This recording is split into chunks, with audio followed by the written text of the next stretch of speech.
एक दिन squid game का सेल्समैन सड़क पर चलता हुआ एक आदमी के कंधे पर हाथ रखता है और पूछता है, क्या तुम एक खेल खेलना चाहोगे? और वो आदमी कोई आम इंसान नहीं, वो है हमारा गंजा मैन सैतामा। सैतामा वैसे भी बोर हो रहा था तो बिना ज्यादा सोचे समझे बोल देता है, हाँ ठीक है। तभी सेल्समैन अपने हाथ में नीले और लाल रंग के दो कागज निकालता है और कहता है, खेल बहुत आसान है। इस खेल का नाम है डगजी। एक कागज जमीन पर रखा जाएगा और दूसरे कागज से उसे जोर से मारकर पलटना होगा। हर बार तुम जीते तो मैं तुम्हें $1000 दूंगा, लेकिन अगर मैं जीत गया तो क्योंकि तुम्हारे पास पैसे नहीं है, तुम्हें एक जोरदार थप्पड़ खाना पड़ेगा। सारे नियम सुनकर सैतामा अपने मुंह पर हाथ रखकर सोचता है और बोलता है, हाँ चलो शुरू करते हैं। पहले सैतामा की बारी होती है। वो लाल कागज जमीन पर रखता है और नीले कागज से पूरे कॉन्फिडेंस के साथ उस पे वार करता है, लेकिन कागज पलटता ही नहीं। ये देखकर सैतामा थोड़ा चौंक जाता है। अब सेल्समैन बोलता है, अब मेरी बारी। वो नीला कागज जमीन पर रखता है और लाल कागज से एकदम सही एंगल में मारता है और देखते ही देखते कागज पलट जाता है, मतलब सेल्समैन जीत जाता है। नतीजा, सैतामा को मिलता है एक जोरदार थप्पड़। थप्पड़ लगते ही सैतामा का चेहरा थोड़ा गंभीर हो जाता है, लेकिन वो हार नहीं मानता। वो फिर से कोशिश करता है। फिर वही लाल कागज जमीन पर, नीला कागज हाथ में, पूरी ताकत से वार, लेकिन इस बार भी कागज नहीं पलटता। उधर सेल्समैन फिर से अपनी चाल चलता है और आराम से कागज पलट देता है और सैतामा को फिर से मिलता है एक और जोर का थप्पड़। अब कहानी यही नहीं रुकती। सैतामा 2 बार, 5 बार, 10 बार लगातार हारता जाता है। हर हार के साथ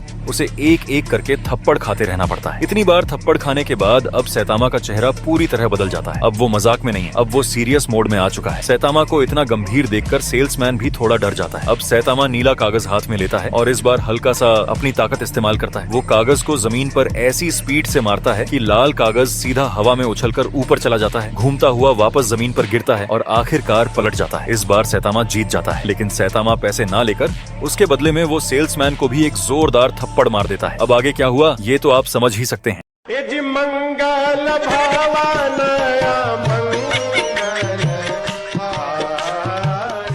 उसके बाद सैतामा सड़क पर खड़ा होकर खुद से कहता है, इतना अपमान, इतने थप्पड़ खाने के बाद जाकर मैं उसे हरा पाया। फिर वो अपने हाथ में एक छोटा सा कार्ड निकालता है और कहता है, उसे हराने के बाद मुझे एक न्योता भी मिला है, शायद ये मजेदार होगा और मुझे थोड़े पैसों की भी जरूरत है, इसलिए मैं जाऊंगा। मतलब साफ है, अब सैतामा स्क्विड गेम में जाएगा और वहां जाकर असली स्क्विड 1 गेम खेलेगा। पार्ट 2 देखने के लिए अभी सब्सक्राइब करो।